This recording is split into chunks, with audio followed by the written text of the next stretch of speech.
이제 차가 거기 오래 서 있었습니다. 원래 마을 차고 그러니까 마을 사람들도 별로 관심을 안 가졌던 것 같습니다. 원래 주차장 자리고 그래서 별로 관심을 안 가졌던 것 같습니다. "차에 사체가 있다." 이 정도만 이야기했습니다.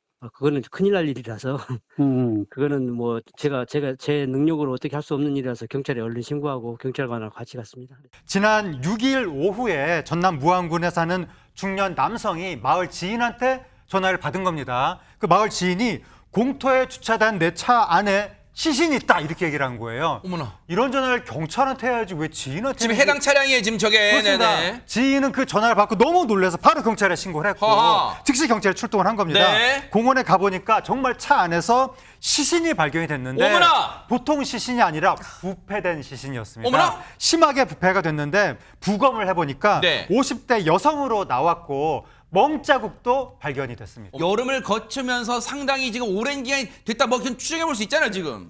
그렇습니다. 한 100일 정도 방치된 것으로 추정이 되는데요.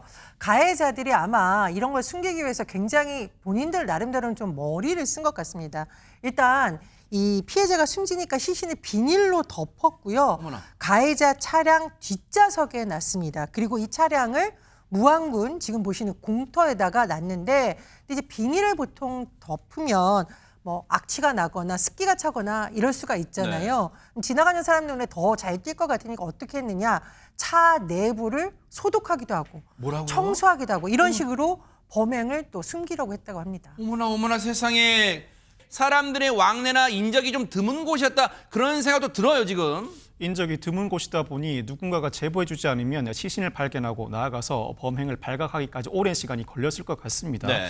일단 이 사건 범행이 저질러지게 된 경위 채무 관계를 두고 진술이 엇갈리고 있는데 네. 일단 조사 결과 피해자가 수백만 원 또는 수천만 원의 돈을 빌린 뒤에 갚지 않자 50대 여성 피의자가 평소 자신에게 관심을 보이던 50대 남성 피의자 2명에게 사주해서 이같이 범행한 것으로 드러났습니다. 아하. 즉 50대 여성이 자신에게 관심을 보이는 50대 남성 2명에게 빌려준 돈을 받아달라고 요청했고 일당은 피해자를 싣고 차에 실은 상태로 목포 일대를 다니면서 무차별 폭행의 사망에 이르게 하였다고 합니다. 장시간에 걸쳐 큰 고통 속에 피해자가 숨진 것으로 보여서 죄질이 극히 불량합니다.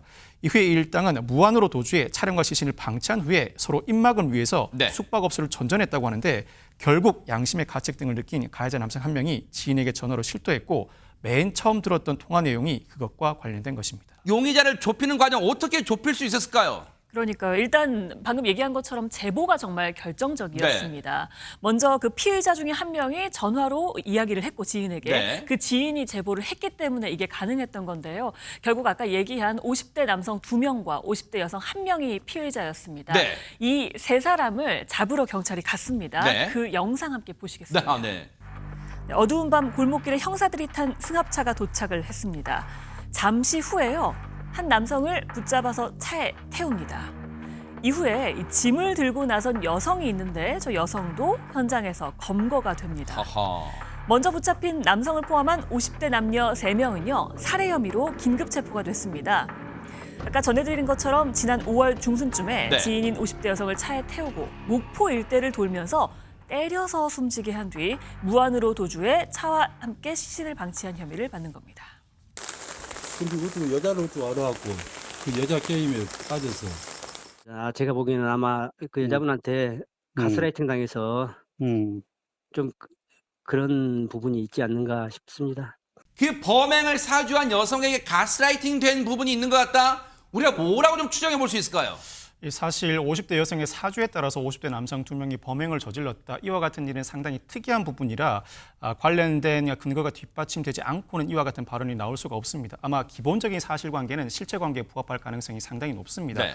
가스라이팅 당해서라는 표현이 나옵니다만 아무리 가스라이팅을 당한다고 하더라도 사리 분별을 할 수 없는 나이가 아닐 뿐만 아니라 돈을 받기 위해서 살인범행을 저지른다는 것은 가스라이팅으로 변명의 여지를 삼을 수가 없는 대목이라고 할 수 있습니다. 네. 50대 남성은 당연히 살인 혐의로 중간형을 선고받을 수밖에 없고 특히 차에 실은 상태로 장기간 돌아다니면서 피해자를 지속적으로 협박하고 폭행하면서 그 과정에서 사망에 이르게 하였다.